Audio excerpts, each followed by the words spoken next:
Biblical scholars have argued for years about the location of these holy sites. Now, one man says he might have found them. They said it was just a mountain. They were wrong. Beneath one of history's holiest peaks, something has been hiding for over 3,000 years. And we just found it.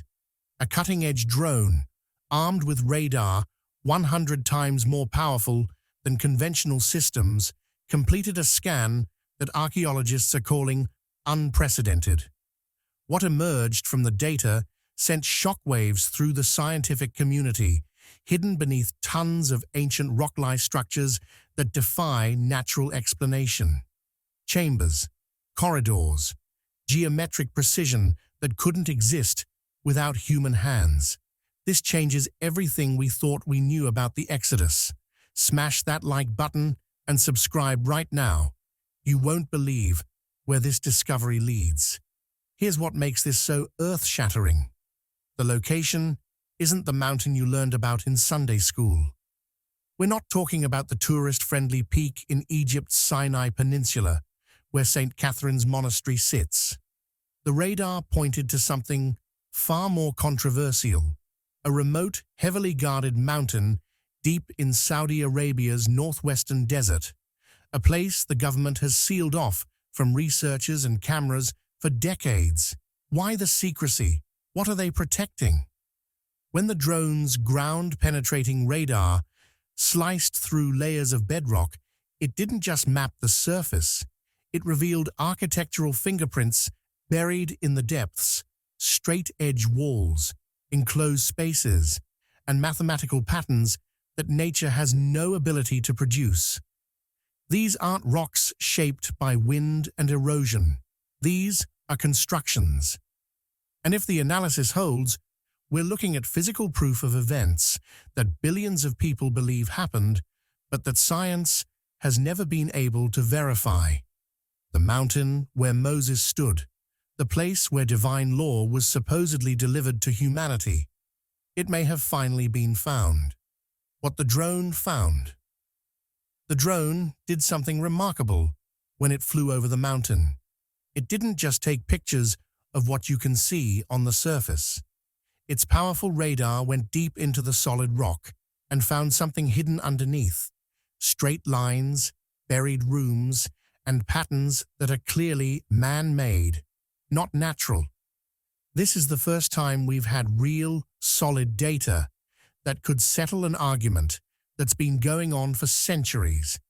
The scans are pointing to a very specific spot in the far northwest corner of Saudi Arabia, close to two mountains called Jabal Makla and Jabal al-Lawz.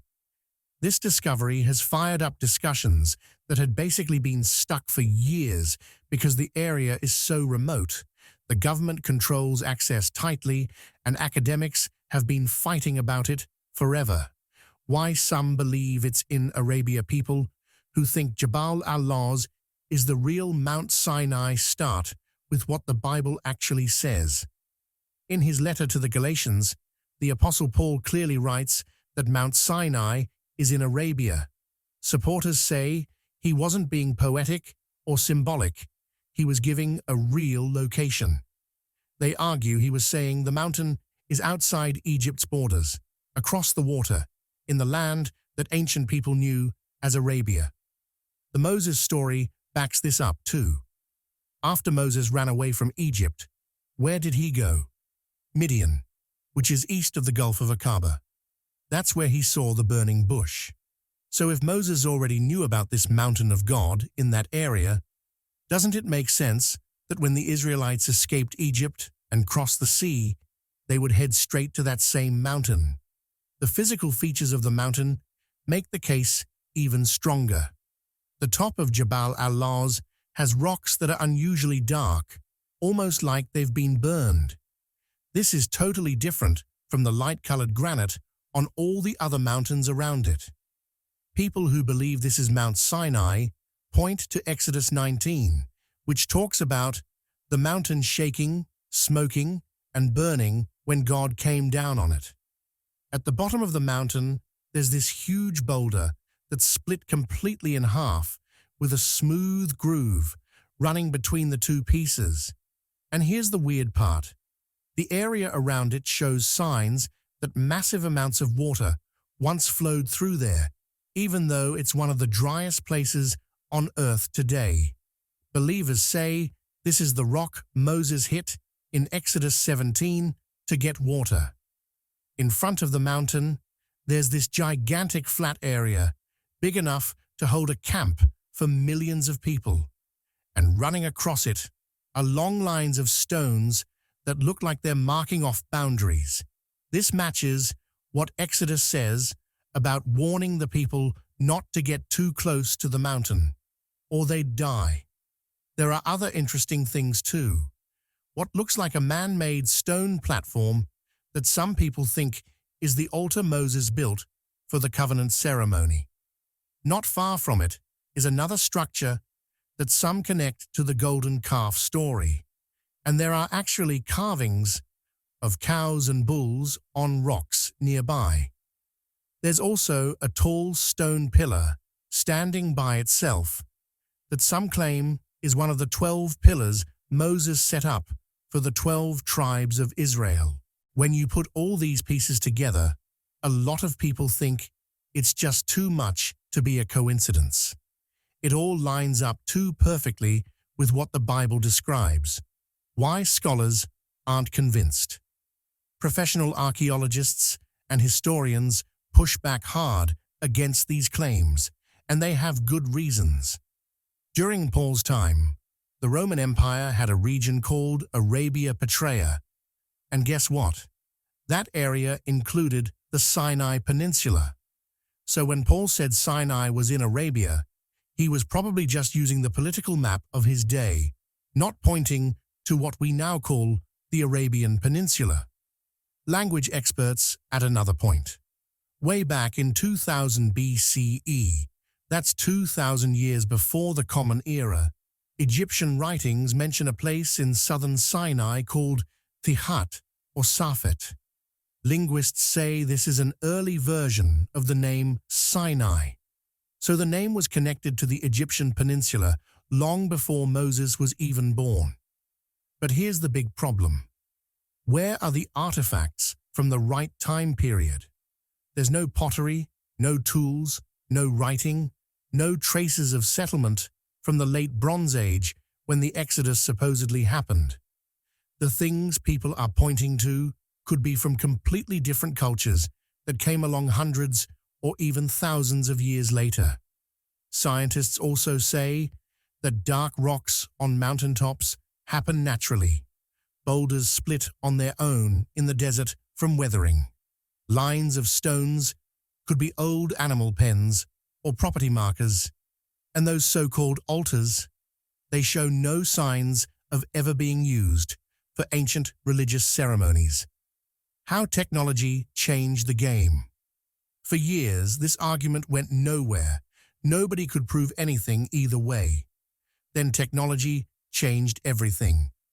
Back in 2012, scientists used LiDAR scans in Cambodia and blew everyone's minds by finding an entire hidden city under the jungle, a whole urban layout that nobody knew was there.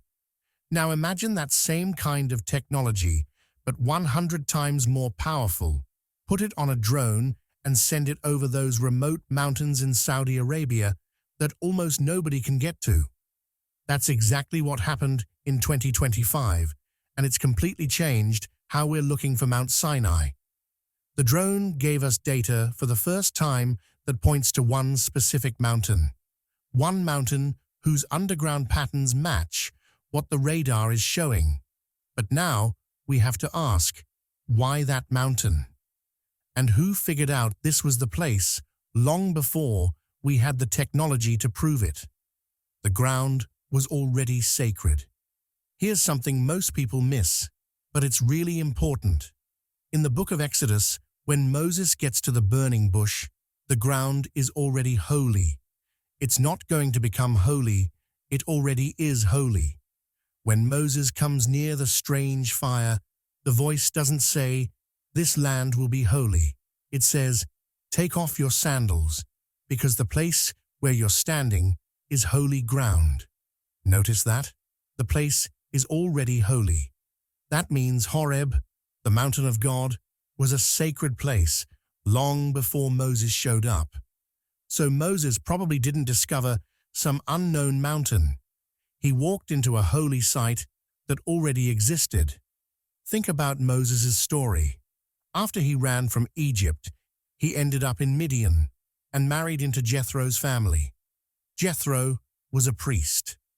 Moses lived with people who knew their land deeply and understood which places were sacred. Moses wasn't just wandering around lost as Jethro's shepherd. He was working land where the Midianite people had their own beliefs and knew where the holy places were. When Moses got to Horeb, he stepped into a space that people had probably respected as sacred for generations.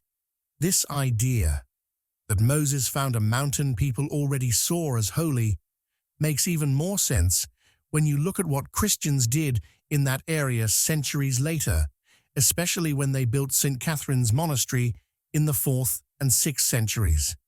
How the monastery started today.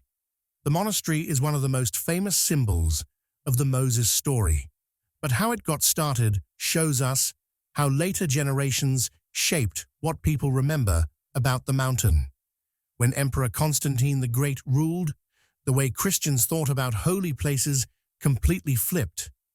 Before Constantine, Christians didn't really make pilgrimages to sacred spots. Their faith was more about spiritual ideas, that God was everywhere and that the real Jerusalem was in heaven, not on earth. When Constantine converted to Christianity, everything changed. Suddenly, the Roman Empire started finding and protecting real physical places connected to Bible stories. Constantine's mother, Empress Helena, led the charge. Around 326 CE, she traveled all over Palestine and nearby areas, looking for places connected to Jesus' life and other important biblical events. During this same period when pilgrimage culture was taking off, monks started gathering in the harsh desert below Jabal Musa, the Egyptian mountain that's been linked to Mount Sinai for about 1,700 years. What brought these early monks there? Simple, they wanted to pray close to the spot where Moses met God at the burning bush. Their dedication slowly turned into what we now know as St. Catherine's Monastery. By the 4th century, a small group of monks had set up camp under the mountain, building basic shelters and welcoming travelers. They believed the valley below Jabal Musa had the actual bush that burned but wasn't destroyed. We don't know for sure if this tradition came from old local stories that got passed down, or if it developed during this new wave of Christian pilgrimage. But by the time word got back to Constantinople, people believed it completely. 200 years later, in the 6th century, Emperor Justinian made the monastery permanent and important. He ordered the construction of a fortified monastery complex around what the monks said was the original burning bush. The building was impressive for its time. Massive granite walls, defensive towers, rooms for storing food, and a main church. It had two purposes: to keep the monks safe and to protect the traditions they were keeping alive. Inside these walls, the monks have taken care of what they believe is the actual bush Moses saw. It's called the Burning Bush of Sinai, and it's still alive today. They've been caring for it daily for almost 1,500 years. The monks have kept it as a living symbol of God's presence. Pilgrims come and touch its branches or kneel next to it, imagining the moment Moses first heard God calling him. The monastery also became an incredible library. It's one of the oldest in the world. Only the Vatican's is older. It has ancient Bibles, early Christian writings, and rare translations that only exist because the monks protected them. For generations, St. Catherine's wasn't just a spiritual place. It was a center of knowledge that scholars, travelers, and church leaders came to visit. Another famous spot in the monastery is the Well of Moses. People believe this is where Moses first helped Zipporah and her sisters get water.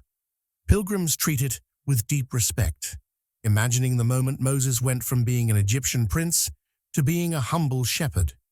But here's the question that keeps coming up. If Horeb was such an important holy place with such deep roots, why is there so little physical proof left from Moses' time? The archaeological challenge. Archaeologists point out something crucial. The Israelites at Sinai weren't building kingdoms or cities. They weren't settling down or farming. They were travelers, shepherd families who lived in tents and kept moving from place to place. The Bible says they camped at the mountain for about a year. In archaeological terms, 1 year is almost nothing. It barely leaves a trace. Cities leave behind walls, workshops, temples, and graveyards. Nomadic camps, they leave almost nothing. Experts break down the 4 types of things a group like this might leave behind and why each one naturally disappears over thousands of years. Type 1. Fire pits and ash. People cooking meals every day need small circles of stones for their fires.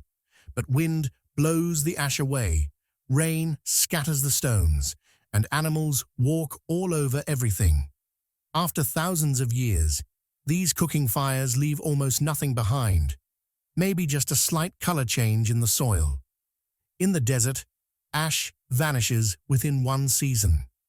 After 3,500 years, it makes perfect sense that there's no fire evidence left.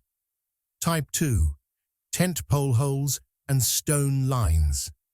Tent poles make small round holes in the ground that you can only find if you're doing really careful soil testing.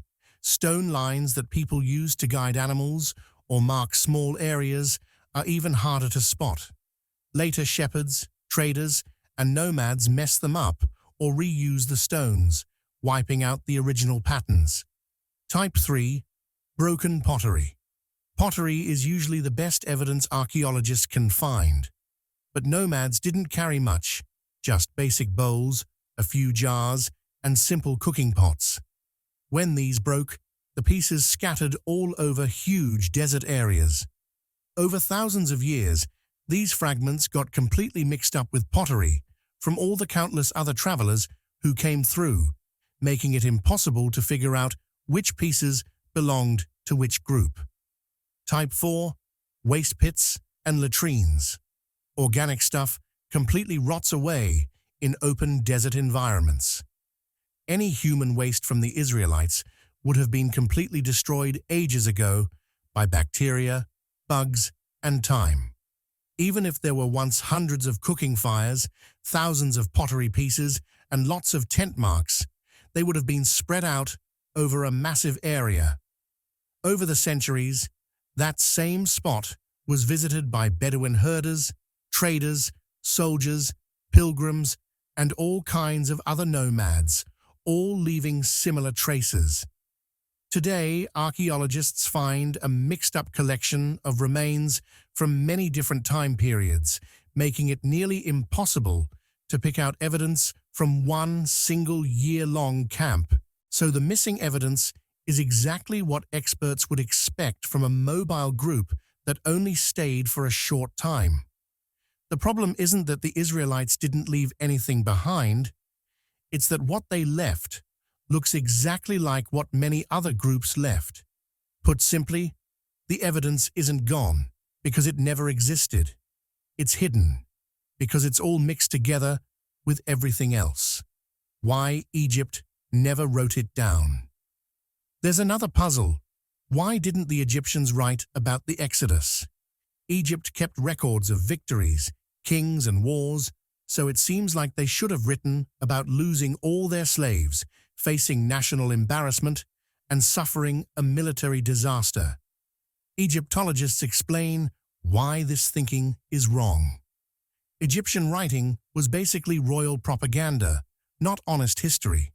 Monuments were built to show how powerful the pharaoh was, not to show his weaknesses. Events that showed failure were deliberately left out. Egypt had a clear pattern. Erase the bad stuff. Big negative events didn't get recorded at the time. The Hyksos expulsion, one of Egypt's biggest political shakeups, has no writings from when it actually happened. We only know about it from accounts written much later. The case of Pharaoh Akhenaten makes this even clearer. After he died, the rulers who came after him erased his name, smashed his statues, and rewrote history to completely remove him. If Egyptians erased their own kings, they would definitely erase any event that made it look like a foreign god beat them. If the Exodus happened the way it's described in the Bible, Egypt would have gone through plagues.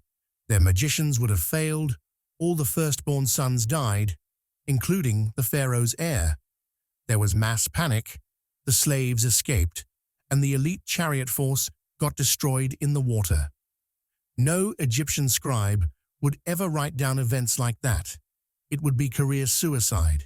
So the silence in Egyptian records isn't weird at all. It's exactly what historians would expect. Put these two things together, and you get a pattern that makes total sense. The Israelites left traces too faint to pick out from the background, and the Egyptians erased anything that made the royal family look bad. The fact that we don't have evidence doesn't prove the Exodus didn't happen. It fits with what would naturally occur. The desert might be quiet, but it's not completely empty. With careful study and modern technology, sometimes we can find very faint traces. Even though the Israelites disappeared from easy view, they may have left subtle marks buried under thousands of years of sand. When it happened again, this isn't the first time people of Israel vanished. Centuries after the Exodus, the 10 northern tribes disappeared under surprisingly similar circumstances. History has many stories of groups disappearing, but few are as dramatic as losing an entire community. One of the clearest examples happened in 722 BCE, when the Assyrian Empire attacked the northern kingdom of Israel. This led to the sudden disappearance of the 10 tribes, a mystery that's lasted for over 2,000 years. The Assyrian attack led by Shalmaneser V and Sargon II wasn't random violence. It was a calculated strategy. Their imperial plan was to forcibly remove conquered people from their homes, scatter them across faraway provinces, and destroy their cultural identity. Archaeology backs up how violent this campaign was. Digs at places like Giza show destroyed walls, burned government buildings, thick layers of ash, and arrowheads still stuck where soldiers died, fighting over 2,700 years ago. The Northern Kingdom didn't slowly fade away. It was crushed by overwhelming force. The Bible says nearly all the northern people were taken away, leaving only the southern kingdom of Judah. This created the legend of the 10 lost tribes. But modern research shows the reality was more complicated. While many people were deported, thousands of Israelites stayed in the land. They kept farming, slowly rebuilt smaller communities, and later became part of the group we know as Samaritans, who kept pieces of Israelite tradition alive. Meanwhile, others completely vanished into the Assyrian Empire. Some were absorbed into new areas where families got separated, languages got mixed together, and customs slowly faded. These people didn't die. They just stopped showing up in records as their own distinct nation. This disappearance through blending in, surviving but losing their identity, is what the mystery is really about. The Assyrian exile is like a mirror image of the Exodus. In the first case, the Israelites left Egypt and disappeared into the desert, leaving almost no physical proof. In the second case, they got removed from their homeland and dissolved into a foreign empire, leaving almost no cultural trace. One disappearance is about location, the other about identity. Together, they show how an entire population can fade away without leaving ruins. Trade routes through the desert. Over time, stories said that the tribes didn't stay in Assyria forever. Some may have traveled east along desert trade routes that connected Mesopotamia and Arabia. These routes, including the famous Incense Road and Silk Road, had caravans traveling them and fortified inns about every 30 to 40 kilometers, providing shelter, water, and markets along brutal desert paths. If small groups of exiles used these routes, any remains they left would get completely mixed in with the countless traces from traders, nomads, and pilgrims who traveled the same roads. This connects both disappearances to the same landscapes. The same deserts that hid the movement from Egypt could also hide people spreading out from Israel. In environments like this, faint evidence can only survive in tiny forms. Modern archaeology uses high-tech tools like ground-penetrating radar, thermal imaging, and multispectral scanning to find buried fire pits, stone circles where tents stood, and small trash layers left by temporary groups. Can an entire community vanish without leaving visible ruins? The Assyrian exile proves it can. And if we can understand the silence around the lost tribes, then the silence around the Exodus starts to make more sense too. What we know about the Midianites. Archaeologists working in northwestern Arabia have found settlement remains that tell us about the Midianites, the people Moses lived with before the Exodus. The Midianites were semi-nomadic, meaning they moved around a lot but weren't completely rootless. They were active from the late Bronze Age into the early Iron Age. Their presence shows up not as big cities, but as small camps, mining sites, and stations along trade routes. Digs show structures built on simple stone foundations, often just a few meters wide, plus fenced areas for keeping animals. Most sites are only a few hectares in size, showing a way of life based on moving around rather than settling permanently. One major piece of evidence is Midianite painted pottery. You can recognize it by its red-on-tan colors and geometric patterns. This pottery has been found all over the region. Broken pieces scattered around old living areas work like reliable time markers. Carbon dating of cooking fires and organic stuff found with the pottery places many of these sites between the 15th and 13th centuries BCE, exactly when traditional timelines say the Exodus happened. The pottery is practical and functional, but shows consistent local skill, pointing to a pottery-making tradition designed for people on the move. There's also evidence of industrial work alongside household remains. Digs have found debris from metal smelting, including slag and pieces of furnaces, proving they were mining and processing copper and other metals. Historical writings describe metalworking as typical for this region, and the archaeological proof backs that up. Stone structures give us more clues. Rectangular foundations, low walls, and small fenced areas are scattered around. In several valleys, circular or oval stone arrangements look like they were bases for tents or temporary shelters.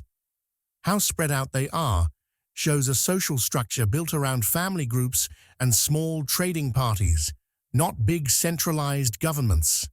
Water management systems tell us even more about settlement patterns.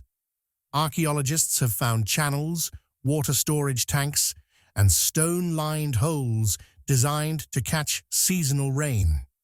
These installations show smart adaptation to a super dry environment.